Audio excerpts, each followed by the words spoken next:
शांति। ओम शांति।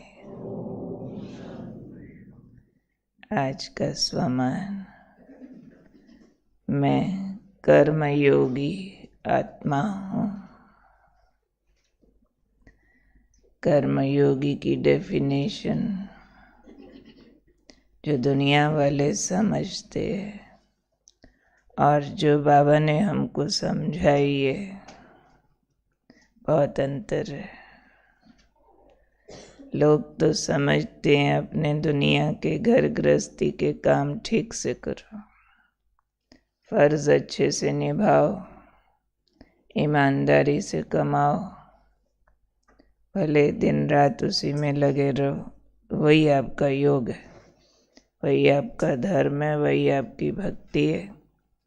अगर फर्ज ठीक पालन कर रहे हो, माँ बाप की सेवा कर रहे हो, बच्चों को ठीक पाल रहे हो, झूठ फरेब नहीं कर रहे हो, किसी का हक नहीं छीन रहे हो, तो आप कर्म योगी हो। पर बाबा ने जो सिखाया, बाबा ने कहा भले ये वाले फर्ज पालन करना है, परंतु करना चाहते हुए भी जिस विधि करना चाहिए नहीं कर पाते, उसकी ताकत कहाँ से आएगी। कर्म करते भी योगी होकर रहें। आज बाबा ने कहा कर्म और योग दोनों कंबाइंड चाहिए, तो कर्म योगी को कहेंगे कमल पुष्प समान।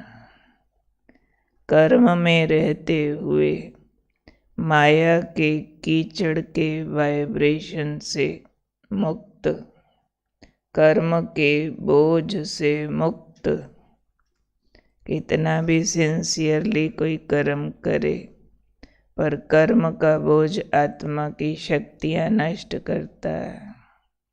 कर्म करते जो माया का कीचड़ लगता है, वो कर्म को विकर्म बना देता है। इसलिए कर्म और योग कंबाइंड चाहिए, तो कीचड़ में कमल बन सकेंगे, नहीं तो कीचड़ का प्रभाव लग जाता है, कर्म बोझ बन जाता है। तो कर्म बोझ बनना, कर्म का कीचड़ लगना, इसको कर्म योगी नहीं, कर्मचारी कहा जाएगा। ओनली जो कर्म करे, कितना भी जो पहले बातें बताई उसका जोर लगाता रहे, तो कर्मचारी है, कर्म कर रहे है। लेकिन कर्म करते योग को कंबाइंड करना माना शक्ति लेते रहना बाबा से। योग शक्ति है और वो शक्ति कर्म के बोझ से मुक्त करती है। वो शक्ति कीचड़ में रहते डिटैच करती है, क्योंकि सांसारिक कर्मों में माया साथ जुड़ी हुई है। आज बाबा ने माया की भी डेफिनेशन दी है कि आत्मा की कमजोरी ही माया बन जाती है। माया कोई अलग देवी, फीमेल, राक्षसी ऐसी कोई पर्सन तो है नहीं जो आकर के असर डाले। चाहे माया बोलो, चाहे रावण बोलो, कोई पर्सनैलिटी नहीं है। लेकिन आत्मा की कमजोरी को ही माया कहा जाता है। तो जहाँ जहाँ कमजोरी आती है, वही माया के रूपों में प्रकट होती है।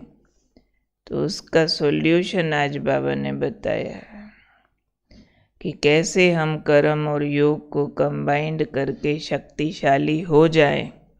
उसके लिए भी तो विधि चाहिए ना। जैसे शरीर को कमजोरी आती है, तो ताकत की चीज़ खिलाने को बोलते हैं।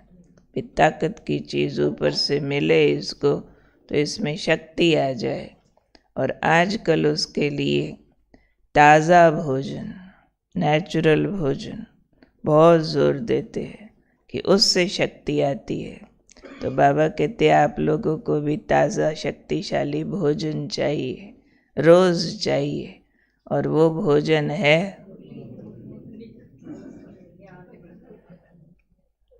रोज़ की मुरली। ये रोज़ की मुरली ताज़ा भोजन है, पर भोजन को भी हज़म करने का स्टेमिना चाहिए। सबको सब कुछ हज़म नहीं हो जाता है।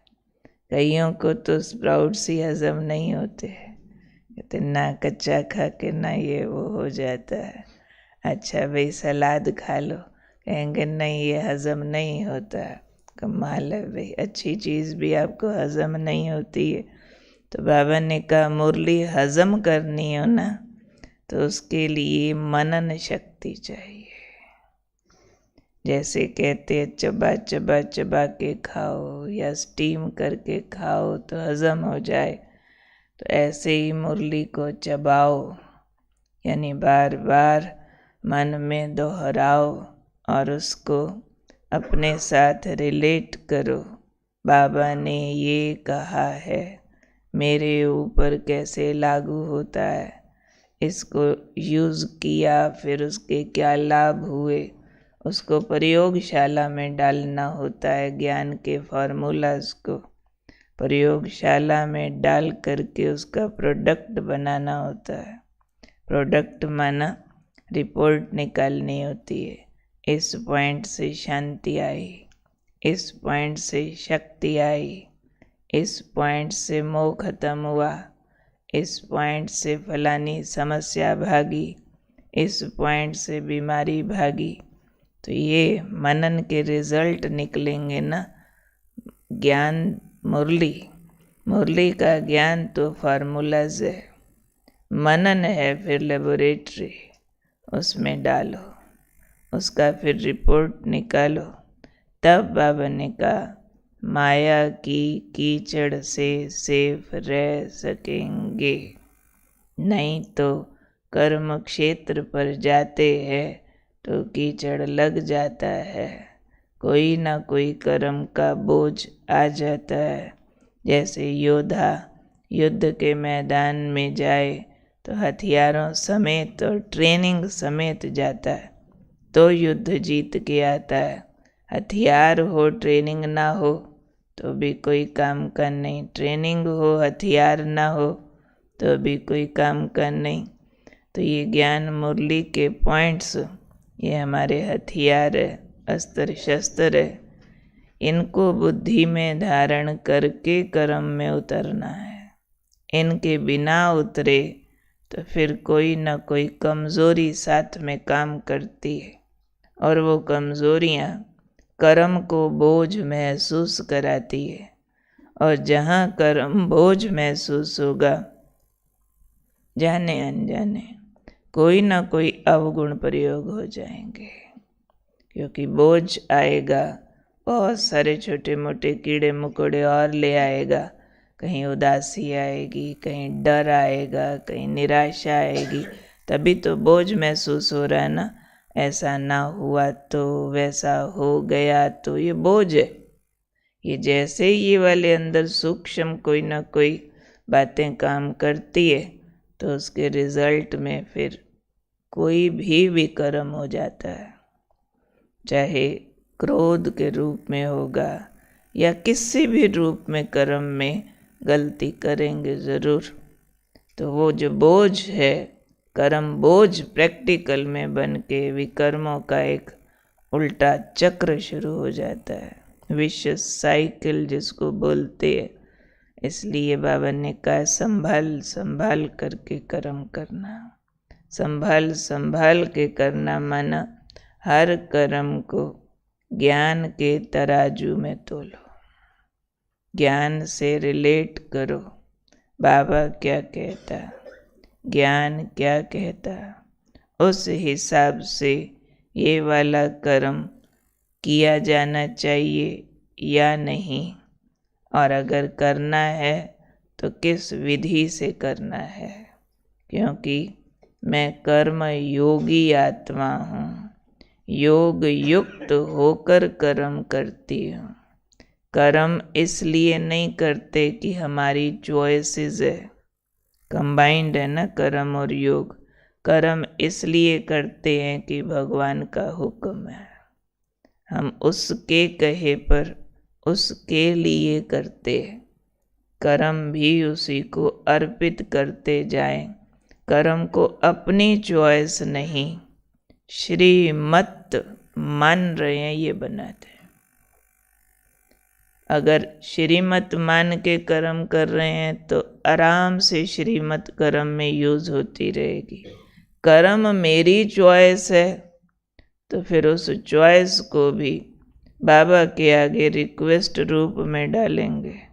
बाबा ये ठीक करा दो, बाबा वो ठीक करा दो, बाबा मेरे उसका ये काम कर दो, मेरा वो वाला ठीक, वो मेरा अलग हो जाएगा।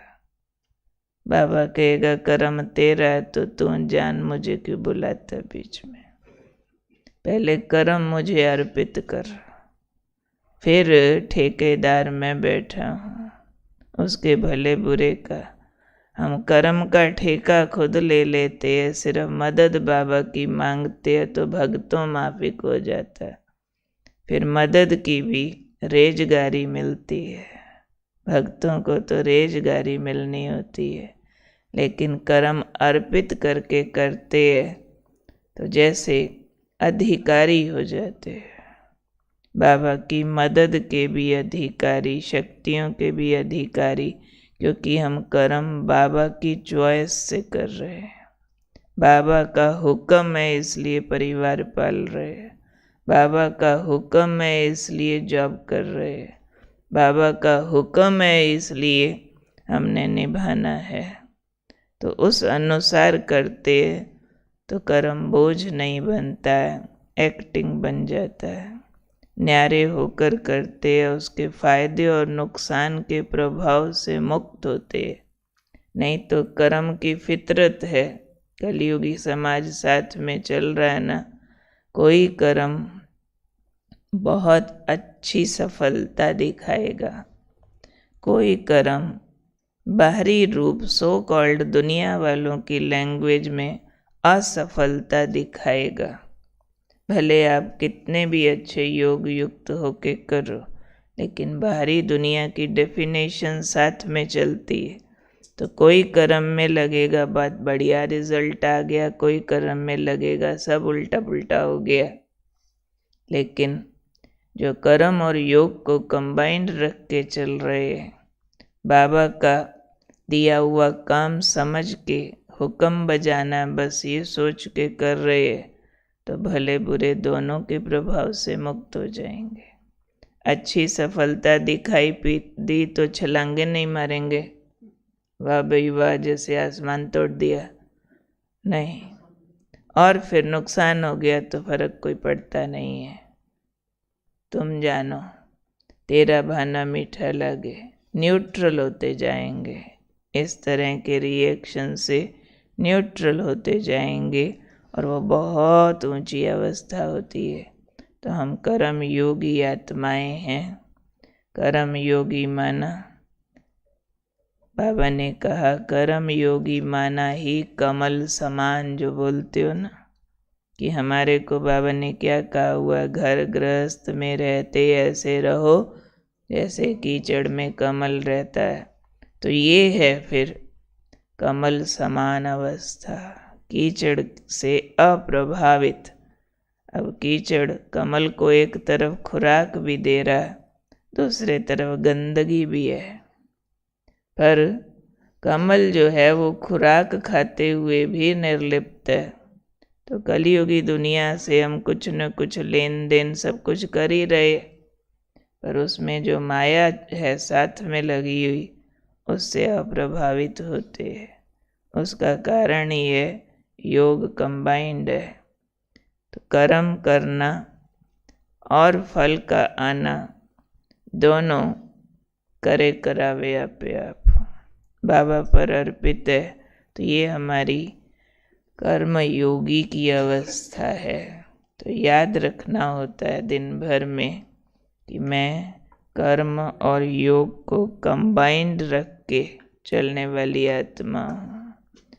अकेला कर्म भी विकर्म करा सकता है, अकेला योग भी शक्ति कर्म तक नहीं पहुंचाता। तो कर्म करते हुए योग युक्त हो, उसकी विधि निकालनी होती है, उसकी खास अपने को प्रोग्राम दे करके प्रैक्टिस करनी होती है।